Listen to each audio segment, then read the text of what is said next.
ان یتیموں کے لیے ہوگا جن کے سروں سے ان کے باپ اور ماں کا سایہ اٹھ گیا ہے۔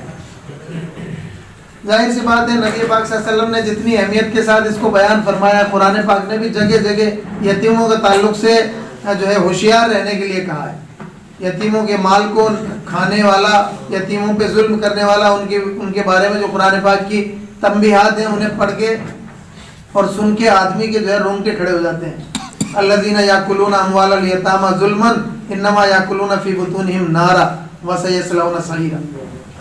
جو لوگ ظلماً یتیموں کے مال ہڑپ کر رہے ہیں، ان کے وسائل پہ قبضہ کر رہے ہیں، وہ مال نہیں کھا رہے ہیں بلکہ اپنے پیٹوں میں آگ بھر رہے ہیں، اور عنقریب وہ جہنم میں داخل کیے جائیں گے۔ اب وہ لوگ جو یتیم ہیں ان کے پاس مال بھی ہے، لیکن ان کے مال کو دوسروں نے ہڑپ کر رکھا ہے، جو ہے ایک طرح سے ان پہ تسلط دوسروں کا ہے، ان کا کوئی رہبر نہیں، ان کو کوئی گائیڈ کرنے والا نہیں۔ ہماری یہ کوشش رہے گی، جماعت نے اس بات کے لیے جو ہے بیڑا اٹھایا ہے کہ علاقے میں جو بھی یتیم ہیں ان کے کھانے پینے اور ان کے رہنے، خاص طور سے رہنے کے لیے، اگر وہ یہاں تعلیم حاصل کرتے ہیں تو سوائے مادھوپور میں ان کے لیے رہنے کے لیے بہترین انتظامات کے طور پر یہ بلڈنگ جو ہے استعمال آئے۔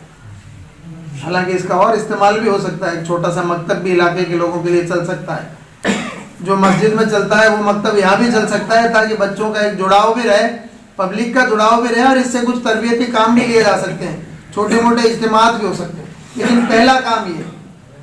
ظاہر سی بات ہے بلڈنگ بن چکی ہے، لیکن اور بہت ساری چیزیں ہیں جن کی تکمیل ابھی باقی ہے۔ اس کی چاروں طرف سے جو ہے وہ باؤنڈری جو اسے کور کرتی ہے، آپ کی حدود جو ہیں اس کو متعین کرتی ہیں، وہ بننا باقی ہے، اس کی لیولنگ باقی ہے، اور بھی اس میں چھوٹے موٹے کام، اور ان سب کاموں کے لیے پیسے کی ضرورت ہوتی ہے کہ اتنی بڑی رقم تو ہمیں ویژن کی طرف سے مل گئی ہے جس سے یہ اتنا بڑا کام بنا آپ کو تکلیف دیے ہوئے کھڑا ہو گیا۔ لیکن ظاہر سی بات ہے اب اس چھوٹے، جس کو کہتے ہیں نا کہ گھر تو کسی نے بنا دیا لیکن اب اس کی ساز سجا تو آپ ہی کو کرنی ہے، تو اس کام کے لیے بھی آج جو یہاں یہ میٹنگ رکھی گئی ہے اس میں اور مقاصد کے ساتھ یہ مقصد بھی ہے کہ آپ اسے دیکھیں، ضرورت کو محسوس کریں،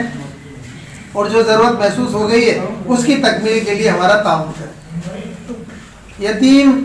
اور یتیموں کی دیکھ ریکھ، یتیموں کے تعلق سے ان کے ساتھ جو ہے حسن سلوک بہت بڑی بات ہے۔ اللہ تعالیٰ نے احادیث میں بھی اللہ کے نبی صلی اللہ علیہ وسلم نے کئی جگہ پہ فرمایا ہے، اور اللہ کے نبی صلی اللہ علیہ وسلم کے ساتھ ساتھ اللہ تعالیٰ نے بھی قرآن کریم میں جو ہے اس کی ایک طرح سے ترغیب دی ہے لوگوں کو۔ یتیموں کے معاملے میں ہوشیار رہو، یتیموں کے معاملے میں یتیموں پہ شفقت کا معاملہ رکھو، یتیموں کے ساتھ یتیموں کی تربیت کی کوشش کرو، یتیموں کے نکاح نہیں ہو رہے تو ان کی نکاح کی کوشش کرو۔ تو یہ ساری چیزیں ظاہر سی بات ہے آپ کو ایک پلیٹ فارم مہیا کرایا ہے جماعت والوں نے۔ آپ سے ہماری یہ گزارش ہے کہ بڑھ چڑھ کر کے جتنا ہو سکتا ہو اس میں حصہ بھی لیں،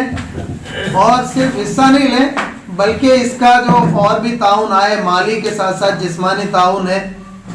کئی موقع پر آپ کو اس میں ساتھ بھی جانا پڑ سکتا ہے، تو اس کو اپنا کام سمجھ کر کے کریں۔ تنظیم نے تو ذمہ داری لے رکھی ہے، باقی صرف تنظیم کا نہیں ہے، ملت کا ہے، پوری ملت اس میں ساتھ دے۔ ملکیت کا جو ٹائٹل ہے وہ ضرور تنظیم کا ہے، جماعت کا ہے، لیکن یہ کام ملت کے فلاح و بہبود کے لیے ہی ہے، اسے ملت کی فلاح و بہبود کا ایک ذریعہ سمجھیں۔ مجھے امید ہے کہ انشاءاللہ آپ اس کو بہت گہرائی سے سمجھنے کی کوشش کریں گے اور اس میں بڑی دلچسپی لیں گے، اور آپ سے جو توقعات ہیں ان منتظمین کو وہ انشاءاللہ پوری ہوگی۔ جیسا کہ مولانا سرفراز فلاحی نے ابھی شکشا کی اہمیت پر زور دیتے ہوئے ہر فن ہاسٹل میں آیوجت پروگرام میں کہا، آگے بھی ہم کسی اور خبر کے ساتھ، کسی لائیو کے ساتھ، کسی ڈیبیٹ کے ساتھ ملتے رہیں گے۔ تب تک کے لیے بنے رہے آپ نیوز فرسٹ پاکستان کے